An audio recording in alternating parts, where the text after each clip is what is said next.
বন্ধুরা, আশা করি সবাই ভালো আছেন। আর আমার চ্যানেল থেকে অনেক শুভেচ্ছা অভিনন্দন। তো আমি আজকে আসলাম আমাদের বাড়ির পাশে যেটা ব্রহ্মপুত্র নদী। অ্যাকচুয়ালি এই নদীটা আমাদের বাড়ির পাশে থাকা সত্ত্বেও কোনোদিন কিন্তু আমি ব্রহ্মপুত্র নদীতে আসিনি। তো আজকে কিন্তু ঘোরার জন্য আসলাম, তার সাথে কিন্তু গাও দুমু। তো এখান থেকে বহু ছোটো ছোটো বাচ্চারা নৌকা বাইচ চালাইতেছে। হ্যাঁ গাও দুমু, তেমন আমার ছাত্রই। আমি একই মাত্র দেখলাম, বাবু বাবু এদিকে আয়। খুব সুন্দর মনোমোহা দৃশ্য। আসলে নদীতে গাও দাও অন্যরকম একটা ফুর্তি।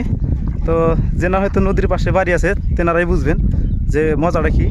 তো আমি প্রথমে বললাম যে আমাদের বাড়ির পাশে যদি নদী, তাহলে কিন্তু আমি নদী কোনদিন আসিনি। আজকে ফার্স্ট টাইম আসলাম, যেহেতু আমার একটা বেমার আছে, আমার সাঁতুর পাড়া লাগে, যার জন্য কিন্তু আজকে আমি আসলাম। তো এভাবে কিন্তু চেষ্টা করব প্রতিদিন গাও দেওয়ার জন্য আর সাঁতুর পাড়ার জন্য। দেখেন হাঁস দিয়ে কিন্তু ভর্তি। দাঁড়াও, ঝর্ণা ছুটছে। তোমরা কি জন্য এইসব নদীতে সব? হ্যাঁ, গাও দুয়া না? সবাই গাও দুয়া। তো পরীক্ষা কিরম হয়েছে কও?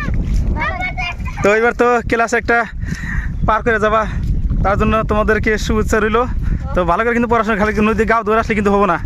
অ্যাকচুয়ালি ছোটো ছোটো বাচ্চা, তোমরা নদীতে গাও দেওয়া লাগে না, তো বাইতে দেওয়ার জন্য চেষ্টা করবা।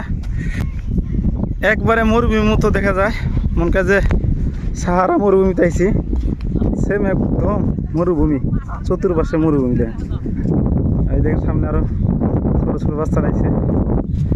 কিরে মুস্তান আলামি, কি জন্য আইসাও ক? অগরাতে আইসাও না? সবাই দিয়ে কুকুর নিয়ে আইছে। সব গাও দুবা নাকি তোমরা? সবাই গাও দুবা? হ্যাঁ, তো চলো আজকে এক লগে গাও তুমি সবাই। এই কুত্তা কি জন আনছে হতে? হ্যাঁ, 5 বছর হাতে নিয়ে আইসো না? চলো কুত্তারও গাও দুমো, আমরাও গাও দুমো আজকে। চলো সব এক লগে গাও দুমো আজকে। আসো, ফিল্ডে অন্যরকম লাগতেছে আজকে। আসে মনে ফুর্তি এসে গেছে গা, অন্যরকম একটা ফিল আইছে দেখেন। তো আজকে ভিডিওটা এখানে সমাপ্ত করছি। আল্লাহ হাফেজ।